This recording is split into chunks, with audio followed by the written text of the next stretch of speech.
Agar sizning pensiyangiz 1 million so'mdan past bo'lsa, bugungi ma'lumotni albatta oxirigacha eshiting.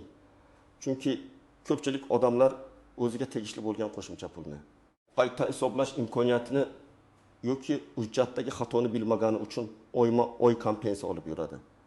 Men bugun sizga kimlar tekshirtirish kerak, qaysi hujjatlar muhim, qayerga murojaat qilish kerak va qanday xatolarga yo'l qo'ymaslik kerakligini oddiy tilda tushuntirib beraman.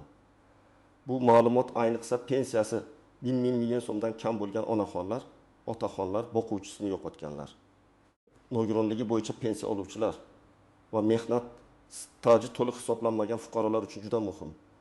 Hozirning o'zida kanalga obuna bo'ling, videoga like bosing. Chunki bunday ma'lumotlar har bir oilaga kerak bo'lishi mumkin. Avval ko'p hollarda odamlar pensiya tayinlangandan keyin uni o'zgarmaydigan narsa deb o'ylardi. Ya'ni pensiya jamg'armasi bir marta hisoblab berdi. Demak shu to'g'ri, endi faqat davlat oshirsa oshadi deb yurishardi. Lekin amalda bunday emas. Pensiya miqdori faqat umumiy oshirishlar bilan emas, balki sizning mehnat stajingiz, ish haqi ma'lumotlaringiz, arxiv hujjatlaringiz, imtiyozli davrlaringiz, qaramog'ingizdagi shaxslar, nogironlik holati, mukofot va unvonlar, ayrim ustamalar hamda hujjatlarning to'g'ri kiritilgan-kiritilmaganiga qarab ham o'zgarishi mumkin.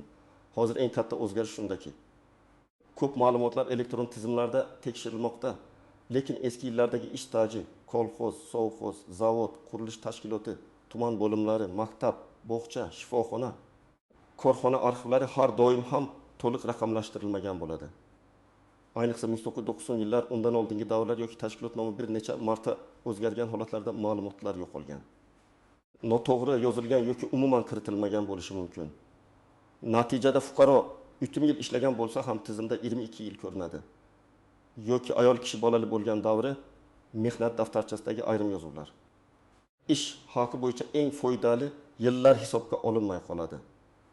Mana shuning uchun men aynan pensiyasi 1 million so'mdan past bo'lganlarga birinchi navbatda pensiya ishini tekshirtirishni tavsiya qilaman. Yana bir muhim jihat bor.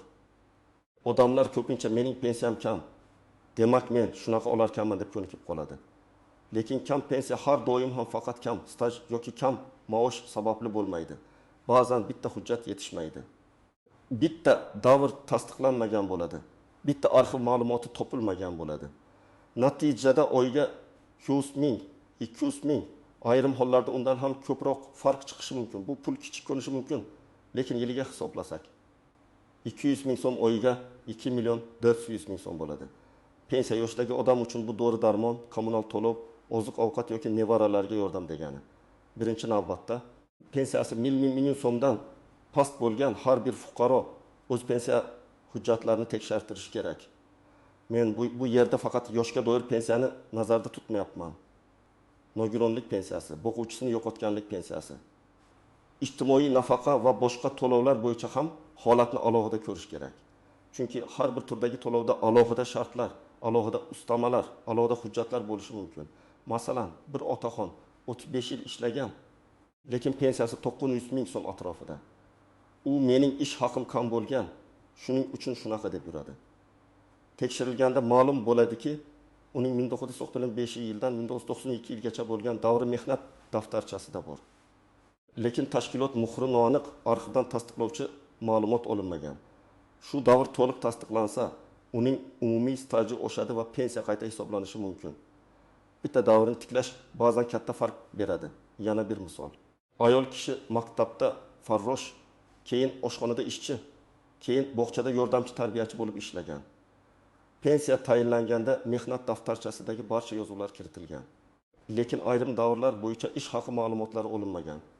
Natijada pensiya eng past ko'rsatkichlar asosida hisoblangan. Agar arxivdan o'sha yillardagi maosh ma'lumotlari topilsa yoki qonunda ruxsat etilgan tartibda boshqa tasdiqlovchi hujjatlar taqdim etilsa, pensiya miqdori o'zgarishi ehtimoli bor.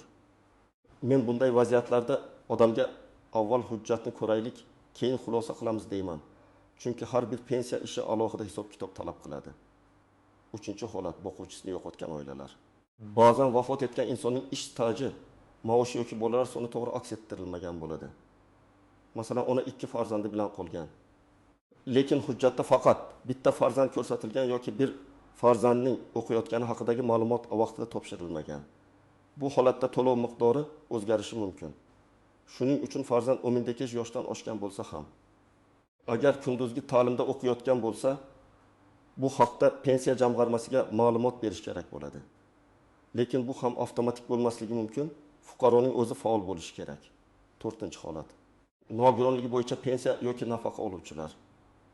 Nogironlik guruhi, uning muddati, tibbiy ijtimoiy ekspertiza xulosasi, ish staji, qaramog'idagi shaxslar va boshqa holatlar to'lovga ta'sir qilishi mumkin. Ba'zi odamlar guruhi o'zgarganini, muddat uzaytirilganini yoki yangi hujjat berilganini vaqtida taqdim etmaydi. Natijada to'lov kechikadi yoki eski asosda qolib ketadi. Men bunday fuqarolarga har safar tibbiy hujjat yangilanganda uni faqat shifoxonada qoldirmasdan, pensiya jamg'armasi tizimida ham aks etganini tekshirtirishni maslahat beraman. Eng muhim qoida shuki, pensiya miqdori og'zaki aytilgan gap bilan o'zgarmaydi. Hamma narsa hujjatga bog'liq. Siz men falon joyda ishlaganman deb aytishingiz mumkin, lekin bu davrni tasdiqlovchi mehnat daftarchasi, buyruq nusxasi, arxiv ma'lumoti, ish haqi vedomosti, tashkilot ma'lumotnomasi yoki qonunda tan olinadigan boshqa dalil bo'lmasa, hisob-kitobga kiritish qiyin bo'ladi. Shuning uchun har bir fuqaro o'zining mehnat tarixini hujjatlar orqali tartibga solishi kerak. Ayniqsa eski mehnat daftarchalarida uchraydigan muammolar juda ko'p. Ism, familiya bir joyda boshqa imlo bilan yozilgan bo'ladi. Masalan, pasportda Karimova deb yozilgan, mehnat daftarchasida Karimova to'g'ri. Lekin arxiv ma'lumotida Karimova deb ketgan bo'lishi mumkin. Yoki tug'ilgan sana uni yechmay o'rniga Imirmay deb yozilgan, yoki korxona nomi qisqartma bilan berilgan. Bunday mayda ko'ringan xatolar keyinchalik davrni tasdiqlashda muammo tug'diradi. Men bunday holatlarda hujjatlarni bir-biriga solishtirib nom, sana, lavozim, ishga kirgan va ishdan chiqqan buyruq raqamlari mos keladimi? Shuni tekshirishni tavsiya qilaman. Yana bir muhim narsa, hamma past pensiya oluvchi ham albatta ko'proq oladi deb va'da berib bo'lmaydi. Men buni ochiq aytaman. Agar odamning staji haqiqatan ham kam bo'lsa, ish haqi past bo'lgan bo'lsa, qo'shimcha asoslar bo'lmasa, pensiya qonuniy ravishda past chiqishi mumkin. Lekin tekshirtirmasdan turib buni bilib bo'lmaydi. Mening asosiy maslahatlarimdan biri shuki, avval pensiya ishingizdagi hisob-kitobni ko'ring. Qancha staj qabul qilingan, qaysi yillar hisobga olingan, qaysi hujjatlar yetishmayapti, qaysi asosda to'lov tayinlangan, bularni aniqlang. Shundan keyin to'g'ri ekan yoki yo'q, bu yerda qayta ko'rib chiqish kerak deyish mumkin. Agar siz yaqinda pensiyaga chiqqan bo'lsangiz, barcha ish joylaringiz elektron bazada to'liq ko'rinayotgan bo'lsa, mehnat daftarchangizdagi davrlar to'liq kiritilgan bo'lsa, ish haqi ma'lumotlari tasdiqlangan bo'lsa va pensiya jamg'armasidan olgan hisob-kitobingizda hammasi aniq ko'rsatilgan bo'lsa, katta xavotirga o'rin yo'q. Lekin baribir bir marta tekshirtirib qo'yish zarar qilmaydi. Chunki xato faqat eski hujjatlarda emas, elektron kiritishda ham bo'lishi mumkin. Masalan, operator bir sanani noto'g'ri kiritgan bo'lishi. Bitta korxona davri boshqa davr bilan ust tushib qolgan bo'lishi yoki ish haqi ma'lumoti o'rniga faqat minimal ko'rsatkich olingan bo'lishi mumkin. Agar sizning pensiyangiz 1000 so'mdan yuqori bo'lsa ham, bu mavzu sizga tegishli emas deb o'ylamang. Chunki bugun gap faqat kam pensiya haqida emas, balki to'g'ri hisoblangan pensiya haqida. Lekin 1000 so'mdan past pensiya oluvchilar birinchi navbatda e'tibor berish kerak. Chunki ularda har bir qo'shimcha so'm juda sezilarli bo'ladi. Men amaliyotda ko'p ko'rganman. Odam 800 so'm pensiya olib yurgan, keyin arxivdan 2 yillik staj tasdiqlangandan so'ng to'lov oshgan. Yoki aksincha, odam hujjat topshirgan, lekin qonuniy asos yetarli bo'lmagani uchun miqdor o'zgarmagan. Har ikki holatda ham odam hech bo'lmaganda o'z huquqini tekshirgan bo'ladi. Endi ko'pchilik e'tibor bermaydigan nozik jihatlarga o'tamiz. Birinchi nozik jihat, arxiv ma'lumoti topilmasa ham darhol taslim bo'lmaslik kerak. Ba'zan tashkilot tugatilgan bo'ladi, lekin uning hujjatlari tuman arxivida, viloyat arxivida, yuqori tashkilotda yoki voris korxonada saqlangan bo'lishi mumkin. Masalan, eski qurilish tresti yopilgan, lekin uning hujjatlari boshqa aksiyadorlik jamiyatiga o'tgan bo'lishi mumkin. Yoki kolxoz tugatilgan, lekin uning hujjatlari hokimiyat arxivida saqlanayotgan bo'lishi mumkin. Shuning uchun bizda yo'q degan birinchi javobdan keyin ham aniq izlanish kerak. Ikkinchi nozik jihat. Faqat mehnat daftarchasi yetarli bo'lmaydigan holatlar bor. Mehnat daftarchasida yozuv bor, lekin muhr yo'q, imzo noaniq, buyruq raqami ko'rsatilmagan, sanad tushunarsiz bo'lsa, qo'shimcha tasdiq so'ralishi mumkin. Bu fuqaroning aybi emas, lekin amaliyotda muammo tug'diradi. Shuning uchun eski ish joylaridan buyruq nusxasi, ish haqi ma'lumotnomasi, arxiv javobi olish foydali bo'ladi. Uchinchi nozik jihat, ism familiya o'zgargan ayollar. Turmush qurgandan keyin familiya almashgan, keyin yana o'zgargan yoki hujjatlarda har xil yozilgan bo'lsa, nikoh guvohnomasi, familiya o'zgarganini tasdiqlovchi hujjatlar kerak bo'lishi mumkin. Ba'zan ayol kishi 20 yil ishlagan davrini tasdiqlaydi, lekin o'sha paytdagi familiyasi bilan hozirgi pasportdagi familiyasi bog'lanmagan bo'ladi. Bitta nikoh guvohnomasi yoki FHD yo ma'lumotnomasi bu muammoni hal qilishi mumkin. 4-nozik jihat, qaramog'idagi shaxslar. Ayrim pensiya turlarida qaramog'idagi mehnatga layoqatsiz oila a'zolari, voyaga yetmagan bolalar yoki o'qiyotgan farzandlar ahamiyatga ega bo'lishi mumkin. Lekin odamlar buni pensiya jamg'armasiga aytmasdan yuradi. Masalan, otaxonning qaramog'ida nogiron farzandi bor, lekin bu holat pensiya ishida aks etmagan yoki ona boquvchisini yo'qotganlik bo'yicha to'lov oladi. Lekin farzandining kunduzgi bo'limda o'qiyotgani haqida har yili ma'lumot bermaydi. Bunday holatlarda to'lov miqdori yoki davomiyligi ta'sirlanishi mumkin. 5-nozik jihat, tanish orqali hal qilaman degan noto'g'ri yo'l. Men buni qat'iy aytaman. Pensiya masalasida eng kuchli narsa tanish emas, hujjat. Agar sizda hujjat bo'lsa, qonuniy tartibda talab qiling. Agar hujjat bo'lmasa, avval uni topishga harakat qiling. Kimdir pul ber, oshirib beraman desa, bunday gaplarga ishonmang. Pensiya hisob kitobi tizim, qonun va hujjat asosida bo'ladi. Noqonuniy yo'l ertaga sizga ham muammo bo'lib qaytishi mumkin. Endi eng muhim qismga kelamiz. Agar pensiyangiz 50 ming so'mdan past bo'lsa, men sizga quyidagi amaliy tartibda harakat qilishni maslahat beraman. Birinchi qadam, o'zingizdagi barcha hujjatlarni bitta papkaga yig'ing. Pasport yoki ID karta, mehnat daftarchasi, pensiya guvohnomasi. Nogironlik bo'yicha hujjatlar bo'lsa, ularni, nikoh guvohnomasi, familiya o'zgarganini tasdiqlovchi hujjatlar, farzandlar tug'ilganlik guvohnomalari, harbiy xizmatga oid hujjatlar, o'qish davri bo'yicha diplom yoki ma'lumotnoma. Eski ish joylaridan olingan ma'lumotnomalar, arxiv javoblari, hammasini alohida tartiblang. Hujjatlarni uyda sochilib yotgan holatda emas, yillar bo'yicha tartibga solib qo'ysangiz, mutaxassis ham tezroq ko'radi. Siz ham nimangiz borligini bilasiz. Ikkinchi qadam, yashash joyingizdagi pensiya jamg'armasi bo'limiga murojaat qiling. U yerda pensiya ishingiz bo'yicha hisob kitobni ko'rishni, qaysi staj davrlari qabul qilinganini, qaysi davrlar hisobga olinmaganini, pensiya miqdori qanday asosda chiqqanini tushuntirib berishni so'rang. Buni madaniyat bilan, lekin aniq talab qiling. Mening pensiyam 1000 ming so'mdan past. Men hujjatlarim to'liq hisobga olinmaganini bilmoqchiman deb ayting. Agar og'zaki javob tushunarsiz bo'lsa, yozma murojaat qiling. 3-qadam, yozma ariza tayyorlang. Arizada shunday mazmun bo'lishi mumkin: menga tayinlangan pensiya miqdorini qayta ko'rib chiqishingizni, mehnat stajim va ish haqi ma'lumotlarim to'liq hisobga olinmaganini tekshirishingizni so'rayman. Ularning ro'yxatini va qanday hujjatlar talab qilinishini yozma ravishda ma'lum qilishingizni so'rayman. Bu yerda eng muhim narsa javobni yozma olish. Chunki yozma javobda aniq savol ko'rsatiladi. Qaysi davr yo'q, qaysi hujjat kerak, qaysi asosda rad etilgan. Keyingi harakatlar shunga qarab belgilanadi. 4-qadam, arxiv izlashni boshlang. Agar pensiya jamg'armasi sizga falon yillarning ma'lumoti yo'q desa, o'sha davrdagi ish joyingiz qayerda bo'lganini aniqlang. Tashkilot hali ham ishlayaptimi? Nomi o'zgarganmi? Tugatilganmi? Hujjatlari qaysi arxivga topshirilgan? Shularni so'rang.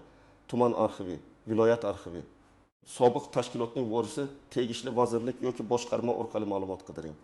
Arxivga murojaat qilganda ishga kirgan taxminiy yilingiz, lavozimingiz, bo'lim nomi, tashkilot nomi, o'sha paytdagi familiyangizni aniq yozing. Ma'lumot qancha aniq bo'lsa, arxiv topishi shuncha oson bo'ladi. 5-qadam, barcha javoblarni saqlang. Arxiv ma'lumot topilmadi desa ham bu javobni tashlab yubormang. Pensiya jamg'armasi falon hujjat kerak desa, uni ham saqlang.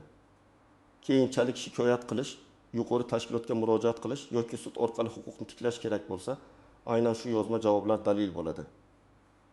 Og'zaki gap esa ertaga isbot bo'lmaydi. Oltinchi qadam, agar sizga javob noto'g'ri tuyulsa, yuqori turuvchi organga murojaat qiling. Avval tuman yoki shahar bo'limi, keyin viloyat boshqarmasi. Zarur bo'lsa, respublika darajasidagi mas'ul tashkilotlarga yozma murojaat yuborish mumkin. Hozir elektron murojaat qilish imkoniyatlari ham bor, lekin murojaatni hissiyot bilan emas, hujjat bilan yozing. Menga kam berishyapti deb umumiy yozish yetarli emas. 1997-1993 yillar oralig'idagi ish stajim hisobga olinmagan. Mehnat daftarchamda yozuv bor, arxivga murojaat qildim. Javob mana. Qayta ko'rib chiqishingizni so'rayman deb aniq yozish kerak. 7-qadam, mutaxassisdan maslahat oling.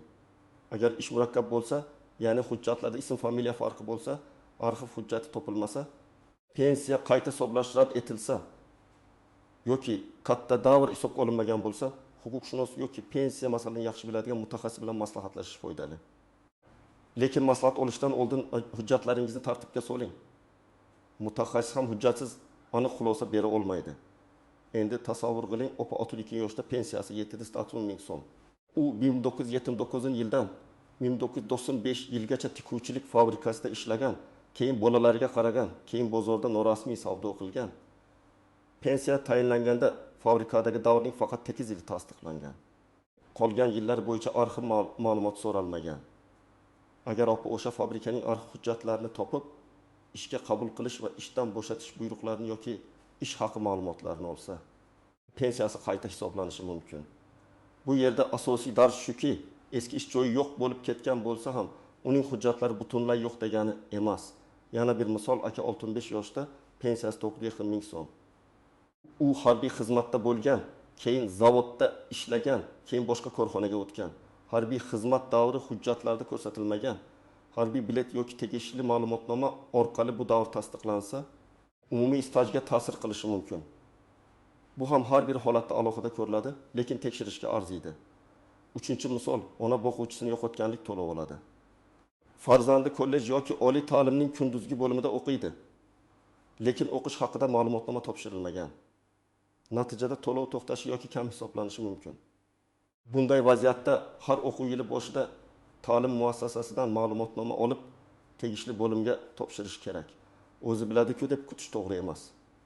Chunki tizimda ma'lumot kech aks etishi yoki umuman ko'rinmasligi mumkin. 4-misol, ayol kishining mehnat daftarchasida qizlik familiyasi, pasportda esa turmush o'rtog'ining familiyasi. Pensiya ishida eski davrlar bo'yicha familiya bog'lanmagan. Bunday holatda nikoh guvohnomasi yoki FHDYO ma'lumotnomasi muhim bo'ladi. Bir qarashda oddiy qog'oz. Lekin u 10-15 yillik mehnat davrini tasdiqlashga yordam berishi mumkin. Men ko'p uchratadigan birinchi xato, odamlar faqat og'zaki murojaat qiladi. Boradi, so'raydi, kimdir sizga o'xshamaydi deydi. Shu bilan qaytadi. Bu noto'g'ri. Siz yozma murojaat qilsangiz, yozma javob olish huquqingiz bor. Yozma javob esa keyingi bosqich uchun asos bo'ladi. Ikkinchi xato, hujjatlarni yo'qotish. Eski mehnat daftarchasi, arxiv javobi, ma'lumotnoma. Guvohnoma bular oddiy qog'oz emas. Ularning har biri pulga ta'sir qilishi mumkin. Hujjatlarni alohida papkada saqlang. Imkon bo'lsa nusxa qildiring. Telefoningizda rasmga olib qo'ying. Asl nusxani hech kimga zarurat bo'lmasa topshirib yubormang. Topshirsangiz ham qabul qilinganini tasdiqlovchi belgi yoki ro'yxat oling. 3-xato, vaqtni cho'zish. Keyingi oy boraman, bahorda ko'raman. Bolam kelganda qilaman deb yuraverish mumkin. Lekin har oy kam pensiya olishingiz mumkin. Agar haqiqatan ham qayta hisoblashga asos bo'lsa, ertaroq murojaat qilish foydali. Ba'zi to'lovlar murojaat qilingan sanadan boshlab qayta ko'rilishi mumkin. Shuning uchun vaqt masalasi juda muhim. 4-xato, hamma gapga ishonish. Qo'shni menga o'xshmadi, senga ham o'xshmaydi desa, bu sizning holatingizga taalluqli bo'lmasligi mumkin.